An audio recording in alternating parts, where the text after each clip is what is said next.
What's the strongest ship in the fleet? And I know fleets. Friendship. Scene Snobs, you guys are great. But I think you had a movie for me to fix this week, sir. Oh my goodness, sir, do I ever. So I was back and forth on this one, and it took me a minute to get here. In fact, I shot a few ideas to you, but this one has hung around for me for a minute.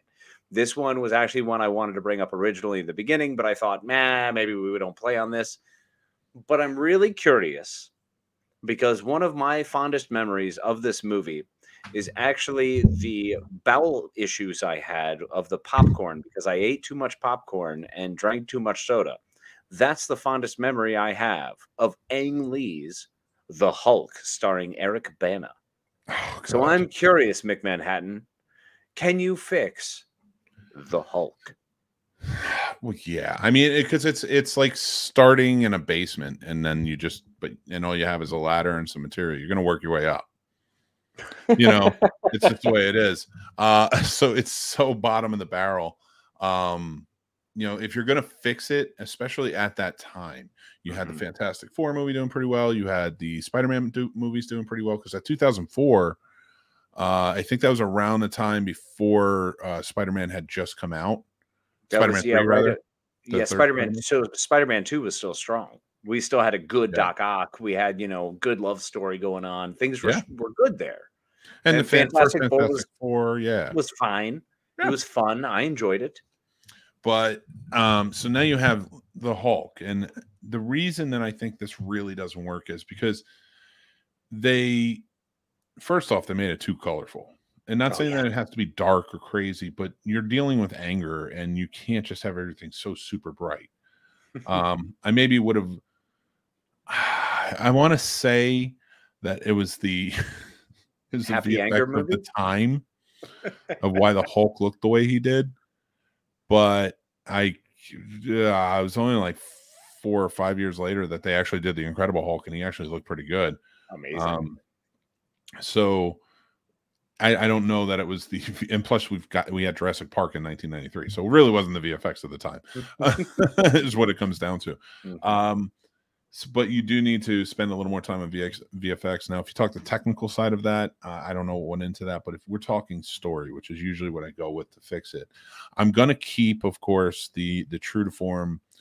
His father was an abusive alcoholic, and that's where his rage festers from, because Bruce Banner is such a great character. When people really look down and look at it and think about it, he is the perfect iteration of what burying your anger is, to the point where it becomes literally an uncontrollable green monster. And I always like when they touch down on things like in the original series and stuff like that. People who don't know, they often say, well, I don't understand, why was he so angry to turn into a monster? Why did the radiation turn him so angry? That's not it. He had so much anger buried inside of him. This is what the gamma radiation had created for him. That's what I love about the Marvel movies and kind of how they've been doing it, where it's the mad scientist portion of it. And for his father to be testing on him for so many years, that once it was sparked, of course you're going to keep all of those things. I would actually change out almost every actor except for Jennifer Connelly, maybe Sam Elliott, but he was not better than William Hurt in the role. But I mean, with the right director and the right story, I think Sam Elliott could pull it off pretty good. Curious though, so where in Ang Lee's storytelling do you think someone else could fit in 2004 for a director? Ang Lee came in really bright and really over the top, and really curious timeline switch ups there. Who do you think fills that hole better at that point? Well, you mean as a director? Yes. Yeah, Ang Lee's just coming off Brokeback Mountain. That's why he's getting that. And I for some reason, big popcorn budget movies, the blockbusters, when a director wins the best director award at the Academy Awards, they're like, you know what? That really intense drama that they made would be a great Marvel movie. And it's like, Zoe Chow or who took over for Eternals, and it's like, yep. I'm like, it just like she made it her tone, which is a great tone for certain movies, but I just didn't feel it worked for Eternals, and I don't think I'm the only one in that bracket.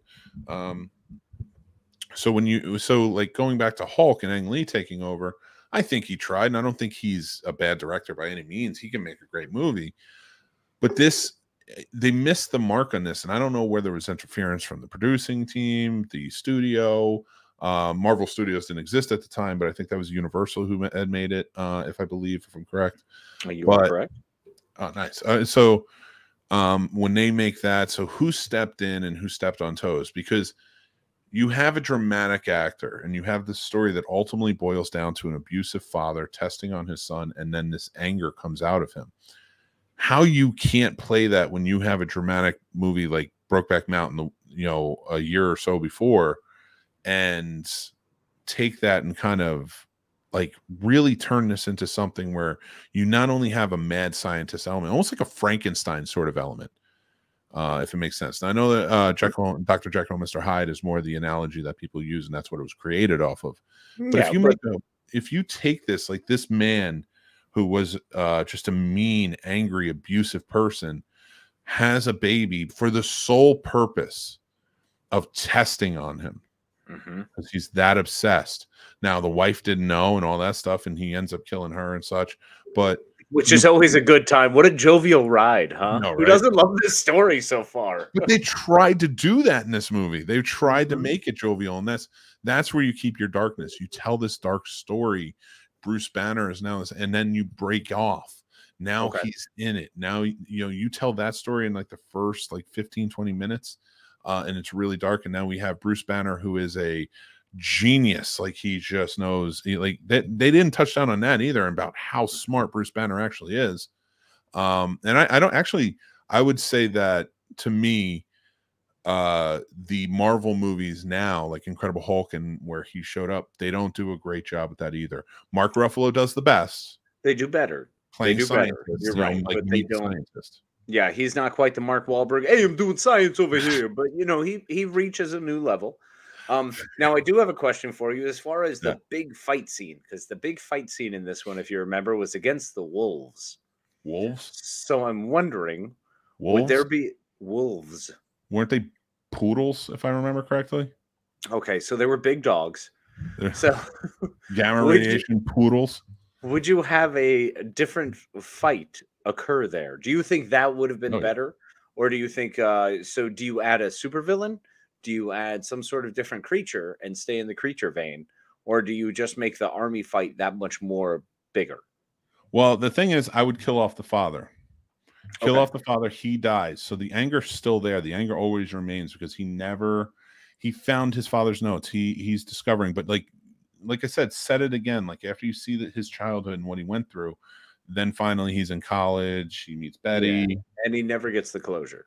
Then I like that. If he never gets that closure. He finds out his father dies. They're in the middle of sort of going through their test trial runs and such.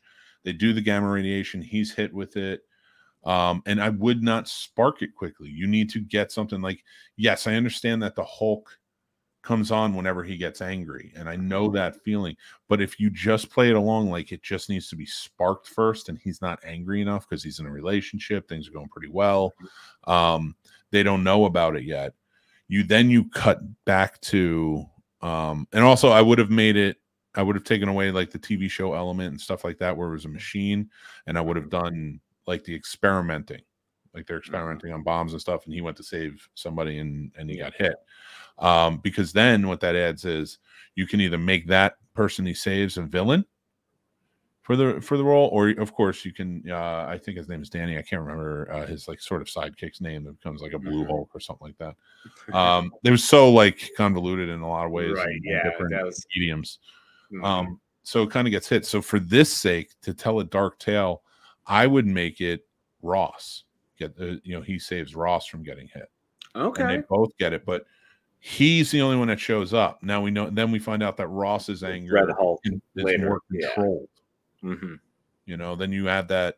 At the time, I don't know if the Red Hulk had existed yet. If he did, then you could do Red Hulk. 2004. I'm pretty sure Red Hulk was like the 90s.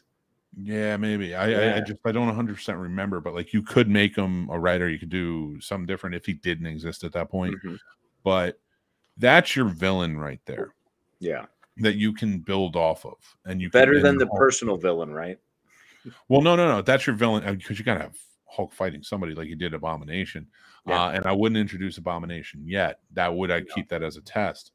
But he's going to fight Ross in it, and he tried to save him. And let's say they're buddy, like he likes him.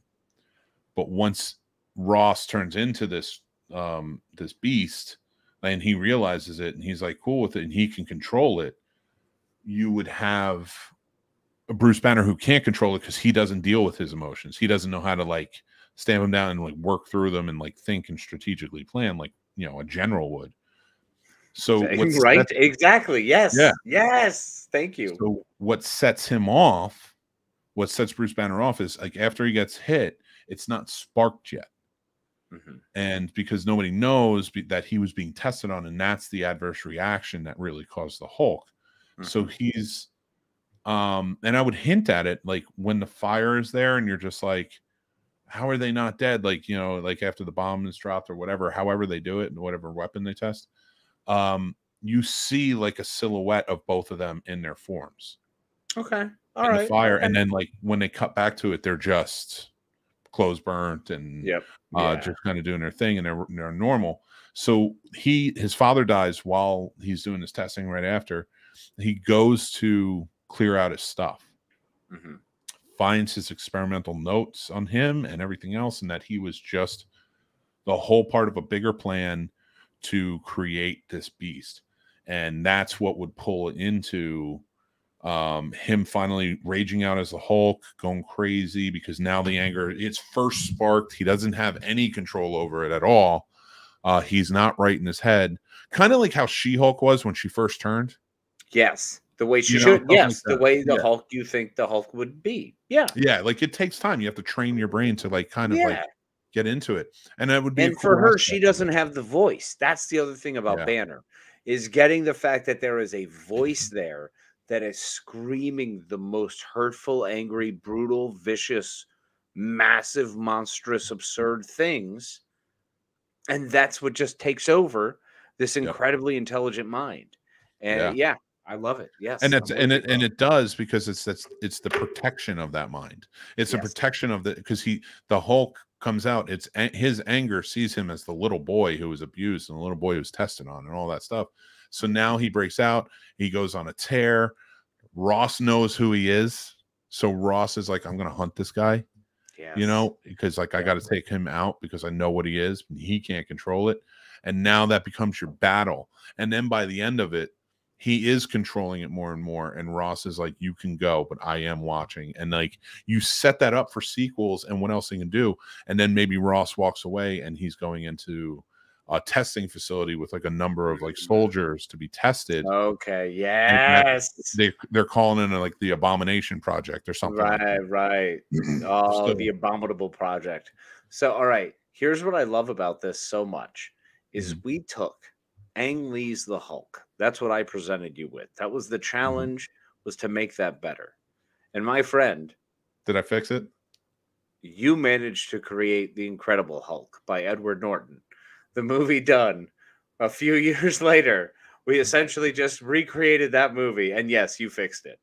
I don't think I was a recreation. I think I went a little in depth on like the. No, you went very in depth. No, I'm just playing with you. That was a bad joke. It was a bad joke. Well, no, I'm kidding with you, bud. But I'm glad you gave it to me because it was one to really think about and kind of what elements I'd like to see from the Hulk. That they do well in the new Marvel movies, but like I said, there's some things that I just kind of wish they would touch down on a little bit more. But whatever. And that was one of the things that I think Ang Lee really did very well, was at least open up the different door of a story that did exist in Marvel. He didn't go off the rails here. This is a straight up Marvel story that he pulled from the comic books themselves. And people were angry about this. And unfortunately, I believe, like you said, a lot of the CGI hadn't caught up. Maybe not the best casting. And also, not always the best choices. Kind of struggled with the giant poodles. So, so there were a few spots here That kid used a lot of love, but I think you, Mick, with what you came up with, you definitely fixed this movie. So I appreciate what you did with this one, and I think it's a much better flick.